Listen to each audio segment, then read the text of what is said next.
Uh, my story starts a day that I saw somewhere. I was asked a question I couldn't answer. I was ridiculed. Um, and it pushed me to quit my job. I used to be an analyst for the Department of Revenue. I went back to school to start a new journey. So I started by having a AA in accounting from Georgia Tech. Then I moved to Tampa through other ways. I found myself here. I had my bachelor in finance, and then I had my master in management. To close it all, I'm doing my PhD in economics because I believe that that sum up all the knowledge. If you want to understand the market, if you want to understand how things work in the modern world, you got to understand accounting, finance, management, and economics. And what is your name? I forgot that part. My name is Mutabazi Sekimonyo, but the funny part about it is I'm Mutabazi Sekimonyo in the US, and I'm in my country, my native country, which is the Democratic Republic of Congo. My name is Sekimonyo Mutabazi. So in my country, we go by family name first, then what you actually call last name. First name is our last name. That's interesting. And what city and DRC are you from? Oh, when you ask, most of the time when people say what city in DRC where you from, when anybody tell you what city they're from in DRC, they'll be lying. What we really say is between what your dad is from and your mom from. My dad's from Rutshuru, which is the east part. Right now there's a war. The war's been going on for almost going 2 decades now, almost 2 decades.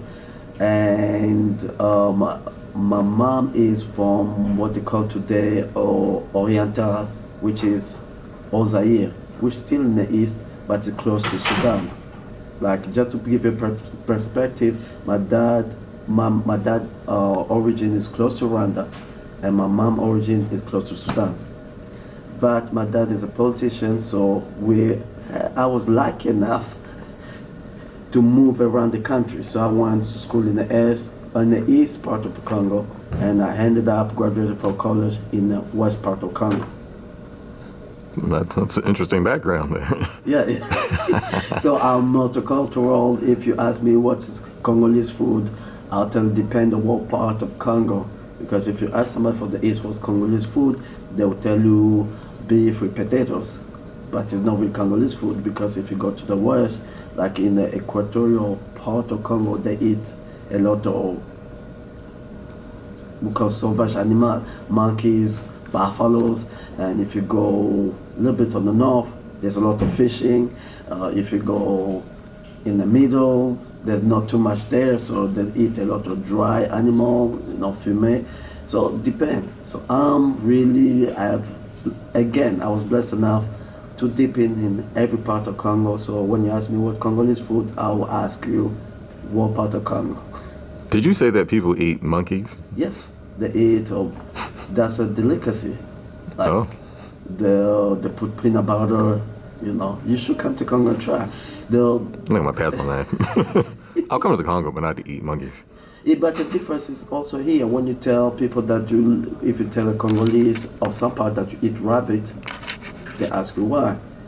Right? Why do people here eat raccoon? Is okay. Although I don't personally eat rabbits and raccoon, but there are people who do that. Who do that? Eat raccoon and squirrel. Mm-hmm. So to me, open-minded, I'll say like I need to try it. It's a delicacy. It depends on where people origin, because in the forest, what else do you want? They cannot have cattle in the equatorial forest. So people tend to eat what they have around, the most accessible. Mm-hmm. Interesting. Now, we wanted, since your background is in economics, we wanted to discuss a current trend that we see happening in Africa, and that is Chinese investment in Africa. And traditionally, trade with Africa has been, Europe, but generally it's been a type of colonial relationship. What do you see? What have you seen in terms of the Chinese investing in Africa? Actually is not a new trend. Mm-hmm. Because if you look at in history, when Japan was coming out the scale, became the second world's biggest economy in the 70s, the same thing was needed. The problem in Africa, we have raw material, too many of them. So any country to develop themselves, they need somewhere, somehow to deal with Africa. And yes, the European needed us, but today European, they don't really need Africa that much because the market are saturated. They don't make things no more. So the new people, the new buyer today, the craving to grow are Chinese, and the Chinese are using the same approach than anybody else. Nothing have changed, right? We give you things that you want, and we take what we need. So the same way than European, the same way than American, the same way than Japanese, they come, they dig, they take the raw material, but they will give us anything that we want, from guns, from alcohol, from low quality roads, from building that will not last. So the problem is not a trend. If, as in Africa, I don't see new trend.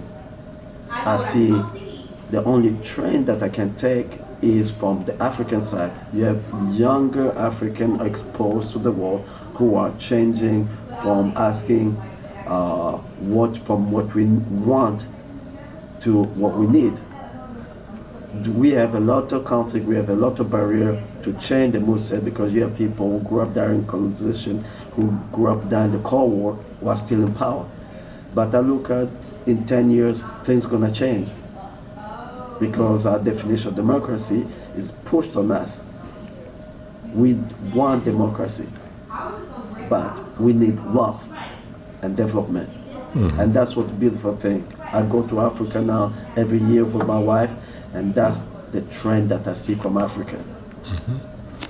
And now, what specific parts of Africa are you seeing this Chinese development that we hear about so much? It's all over. You see that all over the continent? All of the continent, because Chinese need everything. The same way the Japanese need, the same than before them European, the same all the colonists, everybody who came to Africa, they came because they needed everything. And everything in Africa will serve to them in some way, somehow. So they need to go faster, and they need Africa. And they do it legally, illegally, they have corruption, or they have a blind eye on some dictatorial ship in some country, they corrupt, they will do anything to get to the raw material. And when you look at how the approach of Chinese in a country like Congo is not the same way than the approach in Ghana or Nigeria or South Sudan. So again, it's depend on contingency. It's a matter of contingency. They will play the same game that the people before played, which will give African what they want. Now, often I've read too that the relationship between Chinese investors and Western investors is a little bit different. It's a little more informal rather than what we saw in Western corporations, which tends to be much more at a higher level, more formal, more hierarchical. Have you seen that? Like where actual Chinese businessmen, Chinese traders are actually moving to China and setting up shops in China rather than a large corporation from America setting up a subsidiary in China. In Africa. From China setting up in Africa. Have you seen that? There's no difference. It's just a level of maturity in the game. It's just a level of maturity in the game. Chinese need to come in Africa. They're the newcomer. They need to show themselves humble. But what kind of industry are they bringing in? Depend. The artisanal, the low businessmen, yes, they're bringing little sweet shop to make cheap shoes from China to Africa. But as far as technology, you don't see it. And also, don't get it wrong, big Chinese corporations are playing the same game than big corporations anywhere in the world. They keep the entity, and know-how in their country, and they send subsidiaries in Africa. The only industry that you're going to see in Africa that Chinese are bringing are sweatshops. And you mean sweatshops? Yeah, sweatshops, and they keep the know-how in China. So there's nothing to change. It just maybe the color of the skin of the person who you're dealing with, but the approach is still the same. So, but is it still the same type of colonial relationship? Yes, it's still the same type of colonial relationship, because if you look at even colonization, all these countries when they came in Africa, they didn't conquest most of the time. They went in, corrupt the chief, bring little businesses, little trade until they understand the region and they took over. And I see that in Chinese. In 10 years ago, they came, they talked to African.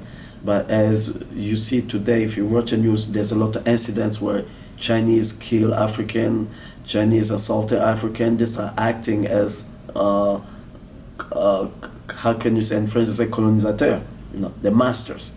They're no more humble trade. They understood the field, and now they're going for the conquest. So a lot have changed from 10 years ago, the Chinese approach. But I see the same trend than all the other countries that came in Africa before.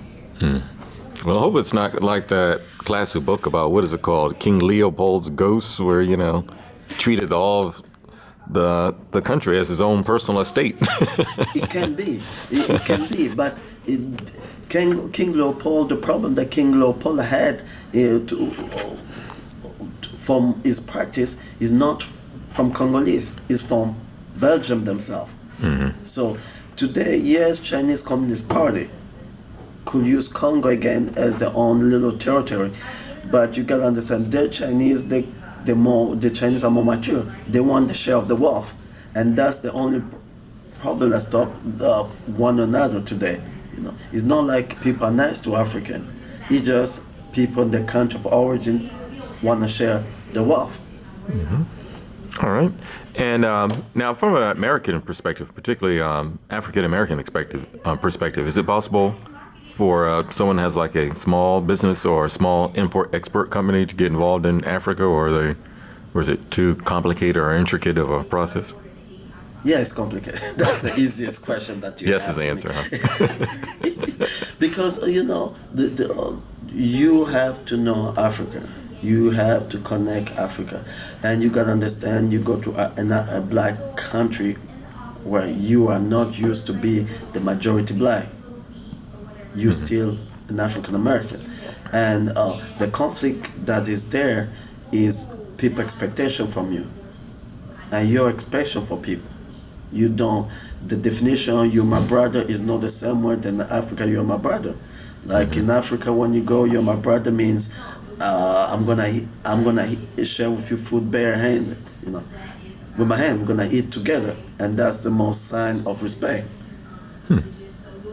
But it's gonna take an African American to understand first African culture, multicultural diversity, because even if you go to Nigeria, the approach to do business in the north is not the same way that you will approach the southeast or the southwest. So if you have already that problem in one country, what about if you go to Congo? So it's still, the big corporations have an advantage because they're money behind understanding African problem, and then they can corrupt and find the easy way around. But as a small business, it's really hard. Unless you're going the other way, you're trying to export from Africa. Because Africans today are selling you everything. Oh, so that's an easier process to export from Africa? Africa than import to Africa. Well, that's interesting. I know that. All right. And so in closing, what else would you like to add? Anything else I might not have touched on? Anything else you want? Today, what people don't understand is what Africa needs. They talk about democracy, but African, what they're looking for is dignity, respect. They're pushing on African what the Western defined by civilization, but they don't give us what we need. And you see a new school, the trend again going by first African trying to answer the first question, how to create wealth, national wealth. Second, the second debate that you find today is how to distribute wealth. Because you see a country like Equatorial Guinea, who has the GDP higher, I think, than Saudi Arabia. Very upset.